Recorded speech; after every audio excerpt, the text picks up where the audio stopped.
I wonder if my makeup blends in. I know good and well I don't blend.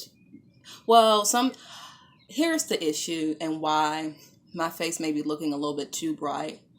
Okay, so I try to put on foundations so my face can look a little bit more smooth than it is, but I have this foundation that's a little bit too light for my face because I'm medium brown. So I try to blend it with a darker shade, but sometimes it comes out a little bit too light. So I'm kind of looking ghostly. So I apologize for that. I'm still trying to blend better. I have no issue applying makeup, but blending seems to be my biggest challenge at the moment.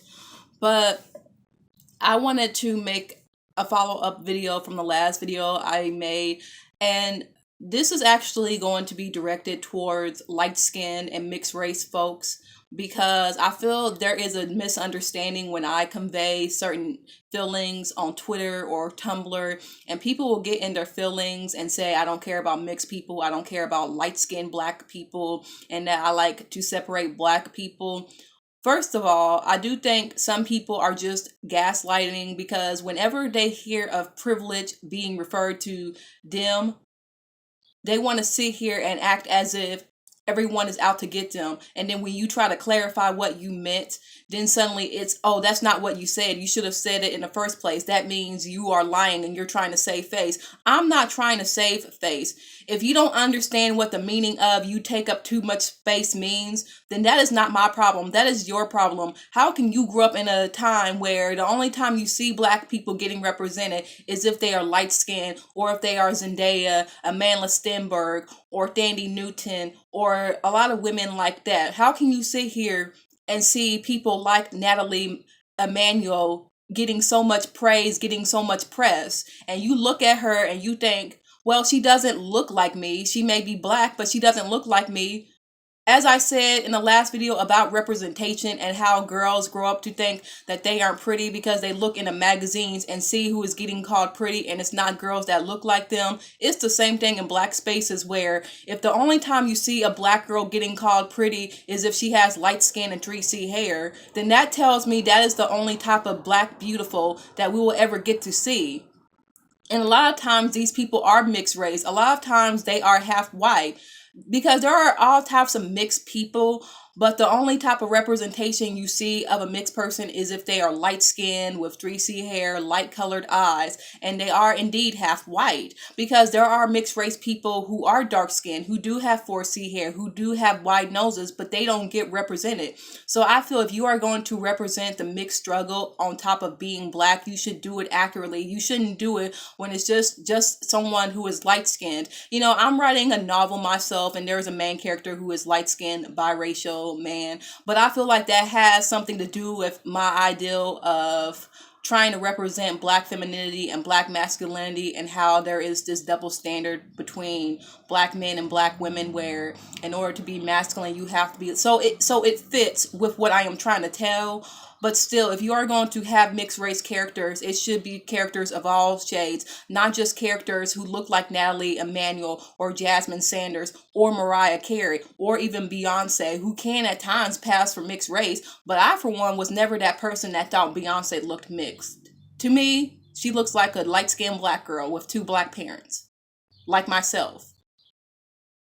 But that's besides the point. I just noticed that quite a few people who I'm actually cool with are in their feelings because I may say some harsh things to people who just don't get it. If I say you take up too much space, I'm not saying I don't want you to be in my space. I'm not saying that mixed race people are a burden to society. And a lot of people feel that way. But as a black person, as a monoracial black person, why would I have the same logic as a white person who is anti-miscegenation, however you pronounce that word? Miscegenation, or whatever that means, racial mixture. Like that's what's an insult to me. Like when people were mad at Amanda Stenberg for starring in that basically Nazi apologism movie, they were saying that she is just as bad as a Nazi. See, that's why people were upset, because you can't compare someone who is oppressed, someone who no one cares about, like someone that Nazis do not care about, and say that their ignorance is on par with someone who has murdered 5 million Jewish people, like 3 million Roman people, Roma people, a lot of black people as well, biracial people as well. You can't compare someone like Amanda Stenberg, who was ignorant for some of the stuff that she was saying, to a Nazi. You cannot compare me, a monoracial black girl, to a white person who will kill you and your parents because you guys are interracial. That's what's an insult to me, to act as if black people, monoracial black people, especially black women, have the power to oppress you. Dark skinned, brown skinned black women especially. See, I'm not mad at half of y'all. Like, I follow a lot of people. I follow a lot of models. I interact with them, and they are cool people. And a lot of times they are mixed race and they are light skinned. And I feel, although they are very beautiful and attractive people, that I will probably jump my bones on, or jump their bones. What's that phrase? That I will probably I will probably jump their bones or something like that. But I think people need to realize that the reason why you see the same looking people all the time is because that's the look that we want. That's the look that we like. A lot of times we like people who look like Miss Jackie O, or who look like Reese King, or who look like Jenna Frumies. And, I did call out Jenna Frumies a long time ago because she made that comment about fuck racism, have mixed babies. And I did call her out. And I was following her, and, she got in her feelings, and she blocked me on Twitter for that. But, like, I still follow her on Instagram, and I see that she's gotten better. Like, she's gotten a lot better with, just not saying things that can come off as ignorant. Before she didn't seem like she understood why that comment was problematic, especially with someone of her features. Basically, she was making posts before saying that people were hating on mixed girls, and that, she was sitting here fetishizing dark-skinned men, but then she would always get in her feelings when someone was talking about a light-skinned black girl, but yet had no problem fetishizing dark-skinned men. And I called her out on that. And she may have been in her feelings about that, but from what I've seen, she's gotten a lot better. A lot of these models have gotten a lot better of just keeping their mouth shut, just listening to other black people express their feelings. Same thing with Reese King. He said something on Snapchat that a lot of people did not agree with, saying, dark-skinned people were always making fun of them. And for someone that is from England, from London, I understand that colorism is especially a problem towards dark-skinned black people, especially people who are full black or not considered mixed race. So it was weird for him to be complaining when there are so many black British girls that I do follow, that I do interact with, that say that's usually not the truth. It's usually the other way around. It's not like in the US where a lot of black people ostracize mixed race people. It's actually the opposite, where a lot of times people who are mixed race will ostracize the full black girl. So they thought that it was a weird comment. But as I said, it's not that I have a problem with you. It's not that, I don't, like, I can criticize you, I can call you out and still like you as a person. Like, for the most part, I like most black people who are light skinned or mixed race. Like, the majority of my friends are light skinned and mixed race. Growing up, when I was made fun of by black girls and I was called white girl and stuff like that, it was usually the light skinned mixed girl who would be hanging out with those girls and making fun of me to their faces. But then behind their back, she would, like, try to be nice to me and try to, like, be my friend or something like that. And I'm not trying to, like, say that, those girls are a problem today, because we're all cool. But, I understand what it feels like to be bullied or made fun of by people based off of a misunderstanding, based off of perceived privileges that they think that you have, or a privilege that you do have, and something that's harmed them, but they take it out on you and not, like, the real problem in society. And I don't agree that you should be bullying people because of the color of their skin, especially black people. I don't agree you should be making little girls cry and making them feel like they don't belong. Christina DeBarge said she used to cry all the time because they would call her white girl. And I feel so bad for her, like, because she follows me and she seems like a very sweet girl. So, like, I can only imagine it just hurting her feelings. So yes, I do feel as if you shouldn't be bullying anyone based off of the color of their skin. You shouldn't be calling them white boy or white girl when it's obvious that they are black. Mixed race people aren't white people. And I think, like, I got mad when I heard a joke on the Tom Joyner show where this white man was like, well, on the Tom Joyner cruise, do I get to be on a light skinned team? I was straight up like, no. because you are not light skinned. Light skinned people are not white people. Like, that's something that really frustrates me when people, even white people, want to get in and act as if light skinned people are white. They are not white people. Yes, they have light skin privilege. I'm not going to straight up deny that. Like, you have light skin privilege.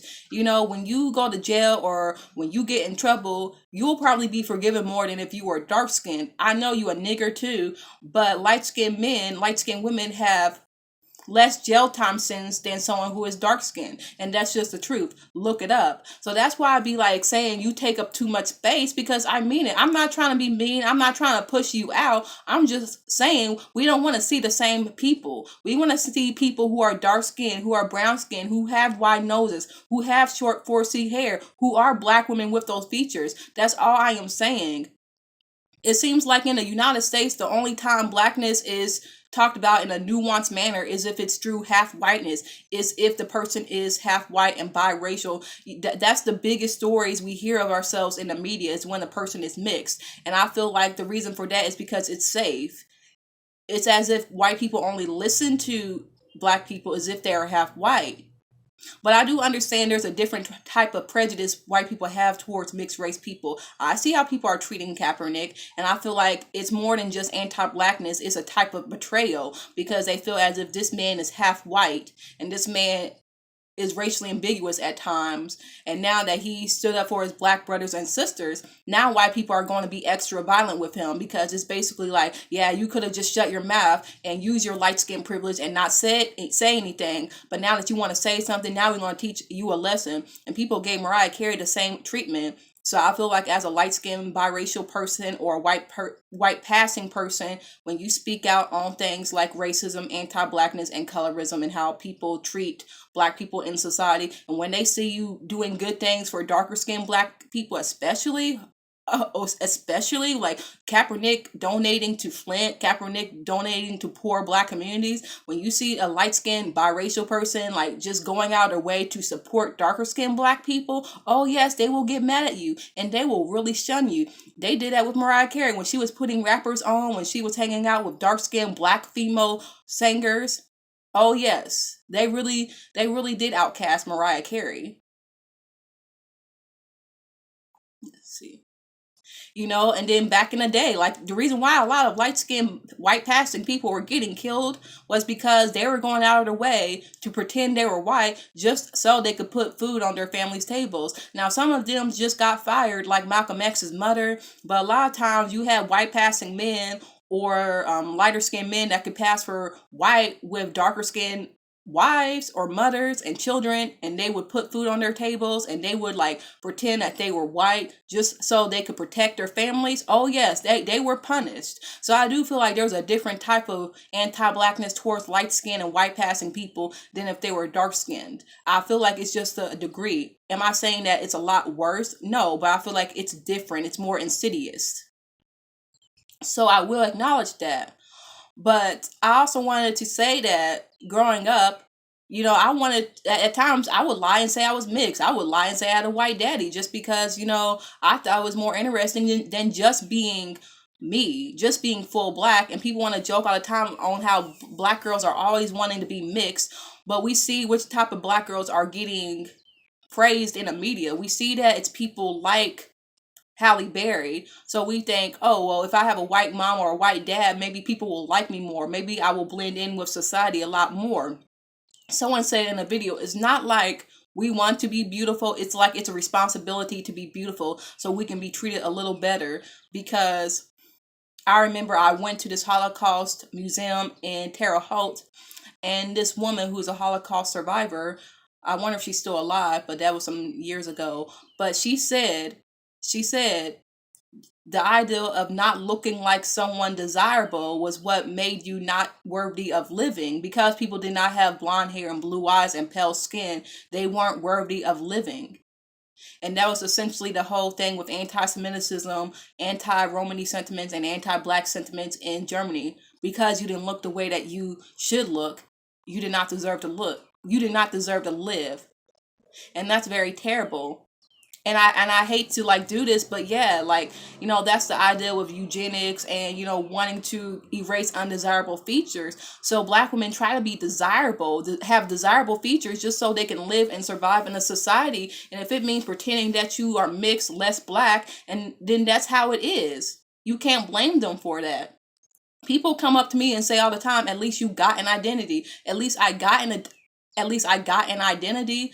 Baby, at least you half white. I looked at it like at least you are halfway there. I don't look at it anymore because I'm over my coon ways. Like, I'm not a self-hater. I'm talking about something when I was like about 13 or 14, 15, 16, something like that. But people come up to me and say, well, at least you know that you're black. I did not like that I was black. I used to ask myself all the time, God, why did you make me black? Why would you give me such a hard life? I used to pray all the time, like, God, I don't understand, why would you make me a black girl in a society that hates me, in a society that doesn't tell me I'm beautiful enough? I used to demand, God, why would you make me black? It's not good to know that you are just black. Like that Tyra Banks video where that woman was saying, like, yeah, you may be mistaken for Guatemalan or Indian or other races, but people know right away that I'm just a slave nigga. And although something in what she said was flawed, like as Tyra Banks said, there was people of all shades that were working in the fields. It wasn't just dark skinned people, there were dark skinned house slaves. It's a myth that house slaves had it a lot easier because they were light skinned or because there was no dark skinned house slaves. There were plenty of dark skinned house slaves, especially women who are being raped. The reason why a lot of women were plucked from the fields and made into house slaves was for it to be easier for master to have access to them. So now I don't agree like with that whole, they look at me as a field slave because, people of all shades were field slaves. People of all shades were house slaves. But I understand her point. Like, people know like right away that I'm a nigger. They know to oppress me. They don't know to oppress you right away. You may tell them I'm black and I'm proud. And yes, they know. But you could easily say, no, I'm not black. And then that's just how it is. So I don't want people to think I have anything against them because there are people that I actually like that felt a type of way. And, I wish them the best of luck. But that's not what I meant. I'm not trying to say, you are an asshole because you're light skinned and you don't deserve to have a voice. What I am saying is to listen to dark skinned people because you do have light skin privilege. And I do think there is some privilege to being perceived as mixed race. Even if you are a dark skinned person, when people know that, like, here's the thing, non-black privilege is a thing. Because of anti-blackness, I will get treated a lot differently than someone who is a dark-skinned Indian. Come on now. Like, I am like considered a light-skinned black person, but compared to, because of anti-blackness, a dark-skinned Indian woman or a dark-skinned indigenous Latinx woman will probably get treated a lot better than me because they aren't black. And that's just how it is. We may be both black, but because people know that you are multiracial and that you have a parent that's not black, they may look at you a lot differently than me. They may think that you are more refined. They may think your half non-black side is what is making you more marketable. That's all I have to say for now. But have a good day.